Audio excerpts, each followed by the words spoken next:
All right. Well, good morning. Shalom. Welcome. My name is Nate Wolfe, and some of you have maybe followed my story since last fall. How many of you were here for 2018, Take on the World 2018? Okay, so a good handful of you. Some of you may recognize my wife and I. Some of you probably like, I don't know who those people were. We didn't know anybody, and nobody knew us when we came to 2018. We had come into some understanding about the true biblical cosmology in 2017 in the late spring, and we found out about this conference. My wife found out about it. She heard an advertisement on Mark Sargent's channel about this Take on the World conference, and she says, Vermilion, Ohio, where's that? So she Googles it, and I get this text message, and she's like, yeah, I knew she was excited because she was like, dude, she was like, there's this conference an hour and 10 minutes from our house. We got to go to this. I'm like, what? And then I recognized Chris and Liz Bailey from some biblical health shows on Now You See TV. So we didn't know them, but I knew of them. And I thought, okay, I like those people. They seem like good character. And we decided we got to pull the trigger on this thing. So we came out not really knowing exactly what to expect.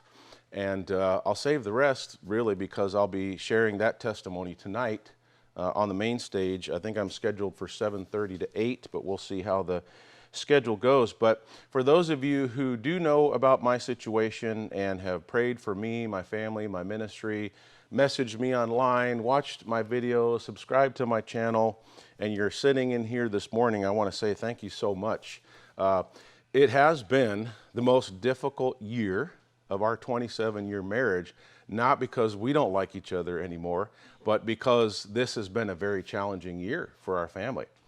But as you know, the Father in heaven is good, and he can take tragedies and trauma and disappointments, and he can turn those for good, right?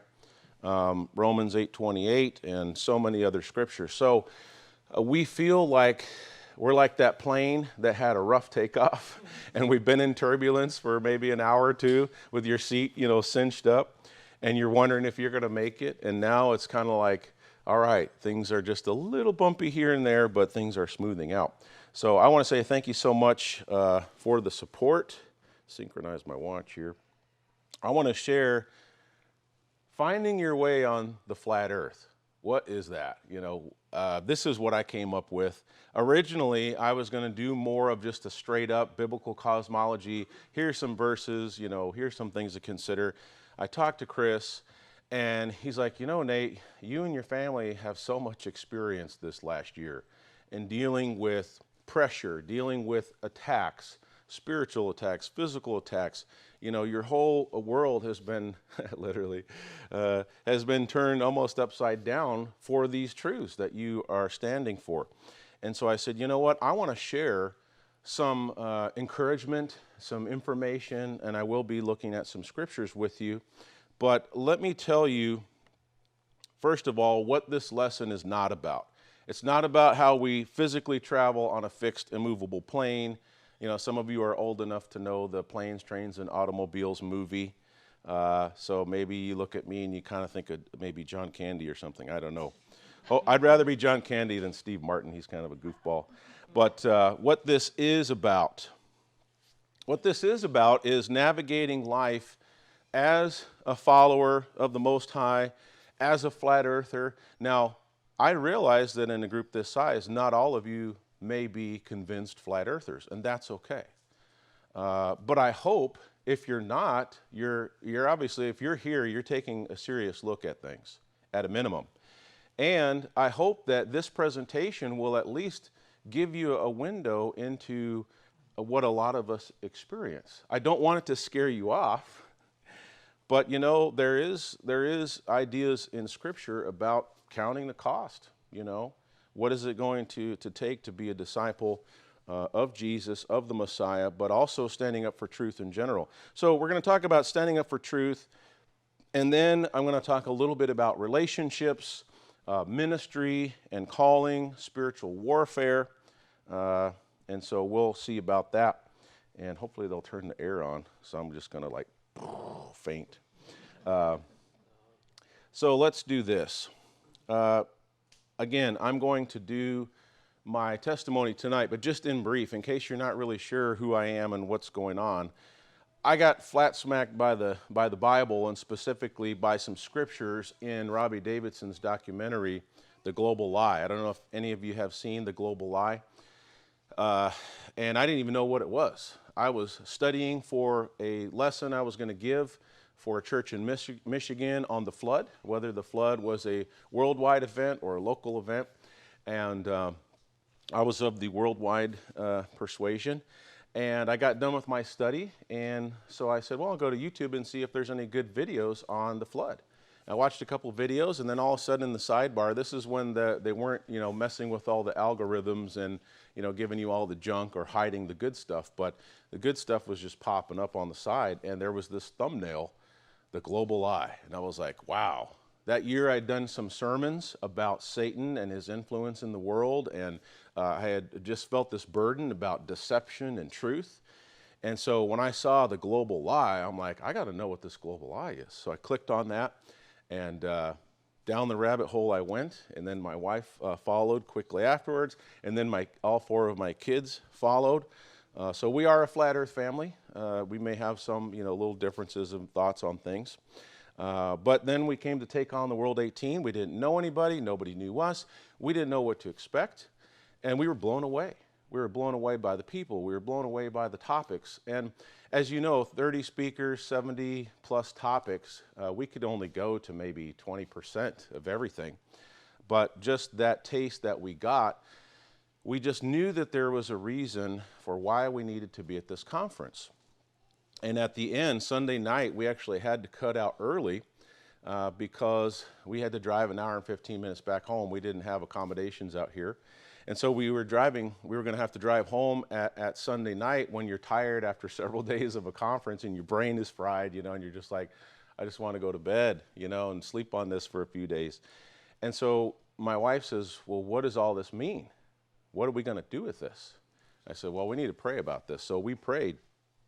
And we just had this strong feeling that I needed to be doing something to share truth, because for over a year I had been just soaking truth in, but had kept it all to ourselves, right, other than our family. So we prayed this prayer, and basically we said, okay, Father, if there's something that you need us or me to do, please show us that. We just need some direction. And little did I know, did we know, that prayer would mean that almost 3 weeks later, less than 3 weeks later, September 14th, 2018, that I would be receiving a text message from my elders at 8:05 a.m. on a Friday that said, at 9 o'clock, you'll be meeting with all of us elders at the church building. And I was like, okay, that does not sound good. Well, they fired me. They fired me because we can't have a minister with that kind of association. And we can't have you in our pulpit Sunday. And I'd never taught publicly on flat earth, so keep that in mind. So I was being fired for being a false teacher without ever teaching anything falsely. Then we had a barrage of attacks from some people in the church, and that was difficult to navigate. But then a new ministry began. In fact, within a few hours, I don't know, have any of you seen my sad face garage video that I made, where I'm walking through my garage with my iPhone, and there's all my books and all the contents, my files, and all my ministry stuff over 20 years. I'm going to try to show that clip tonight, but to show that because you see the man walking through his garage, although had faith that things were going to work out, was kind of a little bit of a deflated guy, and now you see I'm just, cheesing over here. So much better today. But a new ministry begins. And so I want to first share with you that truth has its challenges, right? And I got to jump to my notes here. Let's see.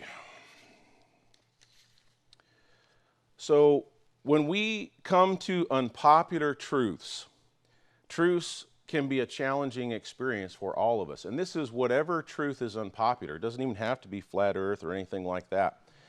For those of you who are 100% convinced of whatever truth you're sharing, that can be a huge challenge, right? Because when you're convinced and you have conviction, what does that cause you to do? you feel burdened to share that truth, right? I mean, if you really believe it's true, and for believers, we believe this is from the Word, then we feel that burden to share that truth. And so there's some challenges I want to just share with you. I like to try to be upfront, right? I'm not saying, hey, this is just all a cakewalk and it's just this glamorous life. And you guys know it's not, right? It's a challenge. But it may cost you your job. It may cost you your ministry. It cost me my ministry, or at least the ministry I had at the time. But I have a renewed ministry, which I'll be sharing more about. It may cost maybe some friendships, some family relationships, or at least strain them, right? How many of us have experienced that? Most of us, right? At least on some level, some on a grand level. I've talked to some people and they say, you know, my whole family has disowned me just because I believe some different things about creation, and I'm showing it to them in Scripture, right? When I lost my job at the church, my ministry at the church, it disconnected our whole entire family, because we moved from Idaho after 8 years of full-time preaching in Idaho. We moved our whole family of 6 to Ohio, to Toledo area, just to minister with that church. And so could you imagine, my kids grew up, and a couple of them were just late elementary school when we got there. 1 or 2 was starting junior high. And then they went through, some of them, high school. So all of our connections, there were a few community connections, of course, but most of our close connections that we had built up over 7 years were at the church. And so imagine your minister is fired, it's sudden, and the public excuse that they gave, or declaration of why they fired me was, well, we're just going in a different direction with our pulpit. Now, if you're just a member and you don't know what's going on, but your minister just gets fired suddenly, what are you going to be thinking about that man? You're going to be thinking, oh, he must have had an affair. I mean, like, things are going smoothly for 7 years, and all of a sudden he's just like disappears. Like, it's like the old Cecil B. DeMille, 10 Commandments, where Moses starts to serve the Father, and Pharaoh's like, okay, let the name of Moses be stricken, off the record, off all the columns, all of this stuff. And so, it's a shock to your system. Of course, later on, as they found out that I had a YouTube channel and they started watching, people clued in pretty fast. But it may change your relationships. Thankfully, we haven't had family disown us, but we have a few family members that just don't even want to go there, right? Like, let's not talk about it. My mother is like super, super supportive. I wish she could be here. She's in Anchorage, Alaska. Maybe someday she'll get to travel with me and do some, listen to me speak. But it may change your whole entire life, right? Would you guys say our whole entire life has been changed? I mean, I can't imagine. I'm 46 years old, man. I don't care. Whatever. I got a faithful wife. Do your worst. My kids are teenagers in this culture, and their dad is that flat earth minister, man. And so pray for them. I have in my notes, it might cause spiritual attacks. Like, no, PowerPoint, no, it will. It will bring spiritual attacks. It's just going to happen. But I want to say this, and I'll say more if you bless me by coming Sunday morning on the faith stage. I think I'm again on right after worship. I'm going to share my journey of coming to the Father's truth, and I've got some PowerPoint slides. Darrell Lee lived that out with me, but there was some strong spiritual attacks that happened to us when we went to a men's conference that happened during the Sabbath, and there was blood, literal blood stains, and even a face or a handprint on the curtains. During right before the second attack, I noticed it, and I called DR in to say, look at these curtains, man, like, how could housekeeping miss that? I've got those pictures in my slideshow for Sunday morning, so I'm going to share more about the spiritual attacks. But I don't want to scare everybody off and depress everybody, so I want to share with you that, when we have these things that I've mentioned, when we're standing up for truth and these things are hitting us, we are in good company. We're in very good company. And these are just a handful of examples. I really, just want to share a little bit with you guys about this. I know the time is just like flying by. But, here you have Moses, right, in Exodus chapter 5. And he's told, him and Aaron are told to go to Pharaoh, and say, let my people go. And do you remember what Pharaoh said? I mean, he's like, Moses says, our Elohim wants, our God, Yahweh, he wants you to let his people go. And what did Pharaoh say? I don't know this God, right?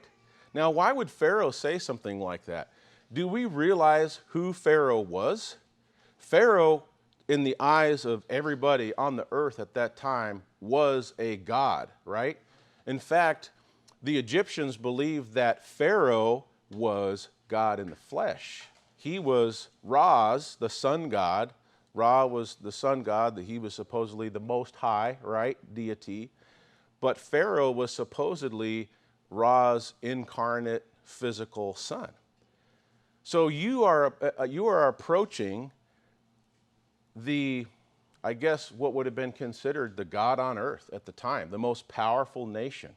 I mean, their chariots would strike fear, okay? The thundering of the hooves would strike fear into everyone. So Moses goes to Pharaoh and he says, who is this God? I don't know this God. And of course, the rest of the story. Moses even had his own people grumbling against him, continually. And it got to the point where Moses was like, okay, Father, just kill me. Just kill me now. I can't handle this. So we're in good company, So thankfully, none of us have to go tell Pharaoh what's up, right? But we go tell some people, maybe in some authority positions, important positions in our life. What about Jeremiah? Jeremiah was told that before you were formed in your mother's womb, I knew you. And he says, I have plans for you. Now people say, oh, okay, but that was a prophet, a specific prophet, and we take this verse out of context. I believe there's a principle there. The principle is that when the Father calls you to service, and make no mistake, he knew every one of you. He knew me before I was formed, before you were formed in your mother's womb. Amen. So he also knew that each of you would be here today and this weekend. And I know not everybody is going to get fired and travel around sharing testimony and writing a book and all these different things. But I do know this, that the Father has a plan and a place for each one of you, whether you're young or old, male or female. What he needs are willing servants who will humble themselves enough to pray a prayer, something like what Jennifer and I prayed. Okay, this feels significant. What do we do with this? Are we supposed to do something with this? And if so, what does that look like? I mean, I didn't know. We didn't have a clue. Although my wife, she blew me away. She's sitting in the car and she says, just kind of nonchalant, you'll be speaking next year at Take on the World 19. As I'm getting ready, after we prayed that prayer and we're getting ready to back out of this grass over here, I'll just look at her like, what? And she doesn't consider herself a prophetess, but I believe that she felt that. I hate to use the word feeling, but I believe the Spirit was speaking to her. Sure. And maybe preparing her and preparing me, planting that seed. And then it was a short while later when Chris and Liz Bailey said, Nate, we want you to speak at Take on the World. We want you to share your testimony. And I thought I was going to speak one time. I was so excited, and I'm speaking on every stage and beach chats and panel discussions. And if I look grouchy and super tired Sunday morning, I apologize. I'm probably going to sleep for 3 days.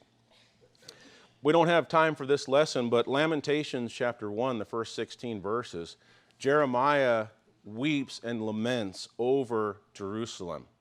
And because of Jerusalem's sin and idolatry, Yahweh sends the hordes of the armies of the north, the Babylonians, and much of Jerusalem at least the cream of the crop, were taken into captivity. Read Jeremiah 1 and then read Lamentations 1 and look at the connections there.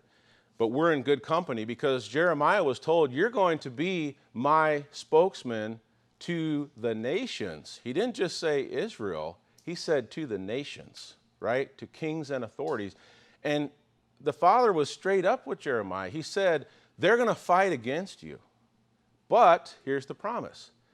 They're not going to prevail over you. Now, Jeremiah, we use this metaphor. We say, well, man, I felt like I was thrown in a pit. Jeremiah was literally thrown in a pit, not once, but twice. But they didn't kill him. They didn't succeed in stopping him because the Father had made that promise, and he is faithful to his promises. His word will be done. How about Esther? I mean, man, you talk about a brave person, not just a brave woman, a brave person. Most of you know the story in Esther chapter 4, verse 16, through the first few verses of 5. But her people had this edict against them. Haman had schemed against them, and Mordecai, her uncle, was trying to give her advice on this, and she called a fast. She told Mordecai, she says, call a fast of the people, and don't eat anything for 3 days, and pray on my behalf. And she says, I'm going to present myself to the king, and she says, if I die, I die. And most of you are aware that there was a law that if you approached the king unannounced, it could be, and most often was, a death sentence. If he did not extend a scepter your direction, which was giving you the grace to not get killed and approach, then you were dead. And that was what happened most of the time. But she says, if I perish, I perish. She recognized that God had a calling for her, that he had a purpose for her. How about Jesus? How about the Messiah? Have you ever been called crazy or delusional or a lunatic for your beliefs, whether it's flat earth or whether it's something else, right? Keeping the feast, keeping the commandments. In Mark chapter 3, the Messiah's own family members thought he was crazy. They thought he was a lunatic. They tried to seize him. And so sometimes when we're in some of our darkest moments, we say, well, Father, you don't understand. Or Jesus, you don't understand. It's like, they understand, right? Been there, done that, and got way more than the t-shirt. But our Messiah knows what it's like for his close family and associates to call him a lunatic, to make fun of him, to reject him. And then, of course, Matthew 27 and other verses, they sought to kill him as a result. They didn't just think he was a lunatic. They made plans, at least some, made plans to actually kill him. So I believe that we are in very, very good company, but I want to share this as well. You may have heard this quote, and perhaps this comes from 1 John chapter 4, verse 4. The task ahead of you is never greater than the power behind you. Well, let's go to the actual scripture, 1 John 4:4. Greater is he who is in you than he who is in the world, right? And this system of the world. And I know that first and foremost, that application is spiritual, right? And it has to do also with our salvation and our proclamation of Jesus. But greater is he that is in you than he is in the world. And so these were the types of scriptures that gave us comfort as we, walked on this journey. Now, I have something I want to read to you. I adapted this from something that Charles Swindoll wrote. It's called The World Needs People Who Are This Way. And this is from Living Above the Level of Mediocrity. I've shortened it just a little bit because it was rather long. But the world needs people who cannot be bought. The world needs people whose word is their bond, who put character above wealth, who possess opinions and a will, who are larger than their vocations, who do not hesitate to take chances, who will not lose their individuality in a crowd, who will be as honest in small things as in great things, who will make no compromise with wrong, whose ambitions are not confined to their own selfish desires, who will not say they do it because everybody else does it, who are not ashamed or afraid to stand for the truth even when it is unpopular. Does that fit anybody in this room?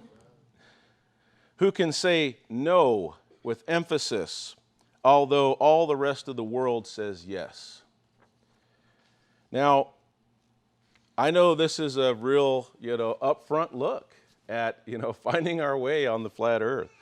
But I want to also share this, and then I will probably have a little bit of time maybe for some questions. But there are blessings from truth. Amen? I mean, there's blessings. If there weren't blessings from truth, we would not be here. We would have just crawled up in a hole somewhere. Or we might have packed up and moved back to Alaska and lived in the cabin in the woods, I mean, catching silver salmon on a river in the middle of nowhere, is much easier than what we're doing now. And whenever I say me and I, that's my whole family, because my whole family was fired for truth, They have experienced all of these things that I have shared. But we know that truth is what ultimately sets us free, right? John 8:31 and 32. You shall know the truth, and the truth shall set you free. But the catch is that if you continue in my word, right? The truth is life. Messiah said, I am the way, the truth, and the life. No one comes to the Father except through me, or except by me, John 14:6. And so not only is truth a gift that the Father has given us, but the truth is a gift that we give to others, right? And I'll be the first to say that flat earth, or knowledge of the true biblical creation, is not what saves people. It is the sacrifice, it is the blood of Yahusha. Amen? But I know many people personally that this deep dive into these truths and this discovery is what determined for them that if this is the true creation and this is true, then I need to get to know the Creator. And I don't know, some of you who raised your hands earlier that were here in 2018, if you met Griffin Crowley. He came from Columbus by himself, kind of a small statured guy, glasses, thick black glasses, real friendly, quiet but friendly. We met him in the lunch line, and one of the lunches, and we were talking to him, and he was like, yeah, I was an unbeliever, basically an atheist, and came from a family of people who, were not believers. And he says, I somehow stumbled across this flat earth thing, and I went down this rabbit hole, and he's like, I came to realize that this was the truth of creation. And so therefore, he said, if this is true, then I need to get to know the Creator. And so it was a stepping stone to salvation. And so never underestimate, and it's not just flat earth. Can't the Father use a number of different circumstances? It could be a drug addiction. It could be a deep tragedy, a loss in your family. It could be a job shift. It could be a humbling. Or it can even be something wonderful that happened. And you say, man, there has to be a God in heaven, right? But truth is a gift. And so I like to say, make sure that you receive that gift, but don't hoard it, right? Don't be selfish. Give that gift to others. I love this scripture in Proverbs 23:23 that makes it easy to remember. Buy the truth, okay? In other words, get it at all costs. Sell it not. Also, wisdom, instruction, understanding. Why? Because these things lead to life, right? And so never give up, never sell what you have, this truth. All right, let me see here. Let me make sure I didn't leave anything important out. Yes, okay. We got, how much time do we have, Dustin? About 15 minutes, or we started late? Okay. I'm going to go through a few scriptures real quick, and then if we have time, I'll open it up. But Nathan Reynolds is not here. Okay, we'll take a small break in an hour, and then we'll be back for 45 more minutes. Okay, so relationships. Now, as you know, I spent the bulk of this presentation talking about standing up for truth, because I think we all need encouragement in that. But I want to spend a few minutes, maybe 10 minutes or so, sharing about other ways that we find ourselves on flat earth. Relationships. Relationships can be challenging, right? Just in, quote, normal life. You come into these truths and you have maybe some trials and tribulations that you never had before, right? What you experienced before was a cakewalk compared to this. Romans 12:18. I try to, think of a verse or two for each of these, but there's many verses that fit with this. If it be possible, as much as lieth in you, in other words, so much as it depends on you, live peaceably with all men. Does that include your spouse? Absolutely. Does that include your children, your in-laws? You're like, okay, wait a second. Now you're talking about my in-laws. Live peaceably with all men. It doesn't mean we shy away from sharing truth, because we also can find scriptures that say we are to be the light of the world, and we are to be led into all truth. And Paul, in Acts, he said, my conscience is clear because I haven't shied away from teaching you the whole counsel of God, of Elohim, right? And so all truth is important. The gospel salvation is first and foremost, but all truth is important. And a quick little sidebar, it's funny that people will criticize me and others because we do spend a good bit of time talking about biblical cosmology.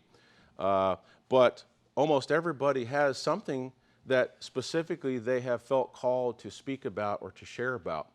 And you could think of any number of other things and be totally fine with that. But because I want to share with you about the true nature of creation, which will help you to understand that the Father in heaven is up.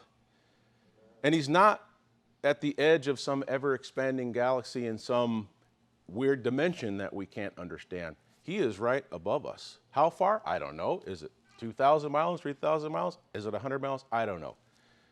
But I know that I had more comfort than I ever had before when I recognized that heaven is up.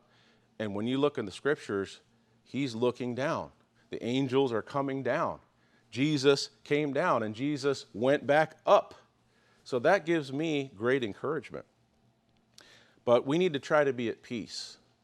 And even if we try to share these types of truth and it causes strife, make sure that you do not dishonor the Father or his word or cause someone to stumble because of the way that you go about your truth. I'm not saying shy away from truth, because I don't, but just do so in a loving way.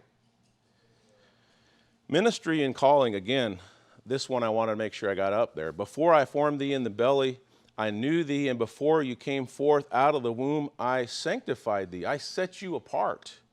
I ordained thee a prophet unto the nations. Some of you might be saying, man, Nate, I couldn't do what you're doing. Like, no way. I can't, I don't know what my talents are. I don't know if the Father has a plan for me. The only thing you need to do, two things. Humble yourself, seek his will, and pray fervently. And don't just say one prayer, but pray about it. If it takes weeks, if it takes months, if it takes a year, pray about these things. He is faithful and he will answer your prayer. Now, he may not answer it the way you thought it should be answered. When we prayed that prayer and Jennifer said, you'll be speaking at Take on the World 19. She didn't say, in 3 weeks, you're going to be fired. And our family is going to be drugged through a living hell for 11 months. And then we're going to have this amazing time at Take on the World. At 19, it's going to all be worth it. Some of us aren't going to get fired for truth, but we might have somebody who just tries to make our life miserable on the job, who makes fun of us, right? Oh, he's that guy. He's that flat earther, or whatever. You know what? The Father knows, and when we don't know, all we need to do is ask. And if we're patient and we trust in his timing, my timing would have been, don't get called in suddenly and get fired in 3 weeks and have your whole life turned upside down. Mine would have been, ease into it the next few months, have a leadership meeting and say something like, hey, would you guys be willing to study something from Genesis chapter 1? I'm seeing some things there that are different from what modern atheistic science is telling us and even what most people believe in the church. And could we sit down over the next few months and, I don't know, maybe have a picnic and a prayer and sing Kumbaya and just kind of ease on into this thing? Not going to happen. I think every truther knows these verses here. Ephesians chapter 6. We have to remember this is a spiritual battle. The physical people that harmed us emotionally and hurt our feelings and fired me, there's a spiritual battle raging behind the scenes, right? And we need to put on the full armor of God. Oh, you know what? When you're speaking 3 times, sometimes you forget. You guys have a treat, okay? I told you I was going to show you the bloody curtains on Sunday. I'm going to show you right now. I forgot they were here. DR and I went to men's retreat at Messiah's New Life Tabernacle in Avila, Indiana, about 6-7 weeks ago. It was the first Sabbath that I was purposefully desiring to keep. And we went together as brothers, and we were at the Roadway Motel. And Friday night, we checked in. First thing I do, because I'm a big, sweaty man, okay, hot all the time, I went over to the air conditioner and cranked that bad boy full blast for about an hour. There was no blood on those curtains. The air conditioner is right here. The curtains are right in front of the air conditioner. Next day, we go to the congregation, and we have a wonderful time of fellowship and learning, and just God is confirming some things for me all day long. We take a quick break to go back to the hotel, freshen up, change out some gear. We were going to go back for the brisket dinner and some kickoff of the men's stuff. And we go back to the hotel, and I go to adjust the air, and I see this blood splatter on my curtains. But it wasn't just one. It was literally like 5 or 6, DR. I only got 3 slides, but I don't know if you can see that, but even now this is a different blood spot, okay? Even on the dowels, the curtain rods that help you open the curtains, both curtains had blood on them. Now, this is the one that freaked me out. You be the judge on what you think this is. That's a handprint or a face or something. But I saw that, and DR and I were taking pictures and video. DR was freaking out, right, DR? He was like, dude. He was like, man, we gotta talk to the desk about this, man, front desk. So I was like, you know what? Let's just rest for a few minutes, and then we'll go take care of it. So he goes back to his room.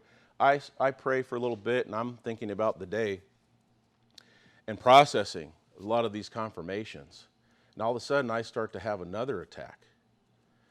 So the first attack came Friday night. I woke up. I felt this heaviness, this pressure. I felt sick. My face was flushed. I felt like I was all of a sudden like getting the flu or something. I was weak and shaky. And I looked at the clock, and it was exactly 3 a.m. And that like freaked me out. I knew right away this was a spiritual attack. And so I prayed about 20 minutes. I prayed through that. We went to sleep. We went to the next day, Saturday. The blood splatter that wasn't there Friday night, this was about 5 p.m. Saturday. I noticed the blood splatter, talked to DR about it, and then spent a few minutes in the room. All of a sudden, I started to have another attack. I felt the heaviness again. I felt an evil presence, and my lungs started filling up with fluid. I was having just like a sudden asthma attack, which I've had some allergy-induced asthma and things, but you start to sniffle, and you start to this, and maybe a while later, you get some wheeziness. I had an immediate, almost emergency, and I went next door to DR. I was about to say, I need you to take me to the hospital right now. And he's looking at me, and again, he's like, dude, are you okay? I'm like, well, he's like, we're out of here. Grab your bags. I grabbed my bags out of there. He says, you stay with me tonight. And as soon as I left that room and went over with him, the heaviness left. Within 2 or 3 minutes, would you say, DR, my breathing had returned to normal. Stayed the night in DR's room, no problems the rest of the night. So I don't know what was going on in that room, but DR says, we're going to turn those keys in. What room are you in again? And I was like, I'm in room 322. Skull and Bones, 322. Daryl was talking to one of his family members who's very knowledgeable about numbers and different things, and he says, what's 322? And she got real quiet, and she's like, son, 322 is murder. That's what that means. So if that didn't freak me out, I don't know what did. All right. Sorry, you're not going to sleep tonight. You're going to all have nightmares. That was confirmation for me and for DR that everything that I experienced that weekend that was true, and that I was on the right track, and Satan was trying to scare me off. He was trying to get me sick so I wouldn't hear the messages that I needed to hear. Prayer and fasting. Okay, and then I'm going to stop, and if we have any extra time, we can take questions. If not, we'll wrap up. About a month and a half or so, a month before the men's retreat, I decided I need to get healthier. I need to get more spiritually focused. I started praying and fasting every day, and I would fast and I would pray as I went walking. And I would go walking almost every morning and pray. And I really believe that had I not become focused in prayer, and if I had not fasted and prayed for a month before this event, I probably would have just thought I was getting sick, and I would have not have resisted, and I probably would have just said, DR, I can't come tomorrow, I got the flu. Or I probably would have got scared and jumped in DR's truck and said, take me back to Toledo, bro. But I talked to Jared Cressman of Through the Black because the 3 a.m. thing kind of freaked me out. And he's like, dude, he says, it sounds to me like it was an attempt at sleep paralysis. And I don't know if some of you know about sleep paralysis. If you're not aware, Google it. But there's spiritual connections. And he says, but I think it failed because you were prayed up and you were focused and you were resolute in why you needed to be there, and the Father helped you push through that. But prayer and fasting has to do with protection. It can be something relating to repentance. It can be asking for direction. It can be worship to the Father. It can be self-denial. And then here's my last 2 slides. I love Revelation 2:10 because it lets us know that Satan is going to mess with us, right? He's going to try to harm us. And he says that some of you shall be cast into prison that you may be tried. It's a trial, right? It's a test of your faith. And ye shall have tribulation 10 days. Be thou faithful unto death, and I will give you a crown of life. I think there's a widespread application to that. So, finding your way on flat earth. If you didn't know your way, hopefully today you have a little bit of a clue, but how much time we have, Dustin? Okay, we get 5 minutes? Okay. 5 minutes. I know that's not going to give much time, but question. I heard this under the, when you were talking about the benefits of truth. Yes. I saw this picture in my mind of a ship moored to a dock. And once those lies are shattered that hold it there, it's free. And then, Yes. then all that crap that goes with that gets free to be questioned. Yes. And the spirit of Antichrist that runs this world the way it is loses their grip on people. Yes, and it is a freedom. In fact, tonight, my 7:30 p.m. main stage, I'm going to share a little bit more about the testimony. And I say I was fired for truth, but then I also say, was I hired, ? And also you could say I was freed for truth, right? Because the ropes that kind of held me in check and had authority, once those elders slid that piece of paper across the table to me that said you're fired effective immediately, they no longer had any control over me whatsoever. I was thinking in my mind, as soon as I get my books and things out of this office, I'm going to make some phone calls. And you know, the first person I called was Rick Hummer. And he called a bunch of people. And all of a sudden, everybody was like, I want you to come on my channel. I want you to share this testimony. I had no idea how this would affect people. I didn't even know how it was going to affect me. I'm like, okay, yeah, that's cool. Like, I'm going on Celebrate Truth with Robbie Davidson. Like, what does that mean? Like, I was nervous. I was about to pass out. Anyway, one more quick question, and then I know we'll let you folks go. Has any of those elders that fired you, if they felt any conviction later about what they did? I'm hoping they did. I have not been contacted by any of the elders. Some members of the church have contacted us, and to be fair, most of the people at the church did not make the decision to fire me. And even though there were a very dedicated handful, a few individuals and a couple of families that were really being aggressive towards us and just hateful messages and things, the majority of the church, I think, was just stunned. And most people to this day have still not reached out to us. I don't think that they know what to do with this. And they're not sure what all is actually true. But I keep running into the elders at the grocery store, and I ran into one of them at Walmart 3 days ago, buying breakfast for Take on the World. I'm pushing my cart out, and he's pushing an empty cart in, and he sees me, and he's like, and so I just kind of gave the, I see you there, you know. I didn't stop to say hello, but I'm leaving the door open, and I do pray for them. And I do know this, there are people at that church that are closet flat earthers. And there are many people from that church that watch my stuff all the time. Some people probably watch it because I really get into their skin, and other people watch it because they know it's true. But think about this, it's probably going to either never happen or it's going to take some time before those people will go public, because look what happened to me and my family, right? Okay, thank you so much. I appreciate it. Bless you guys.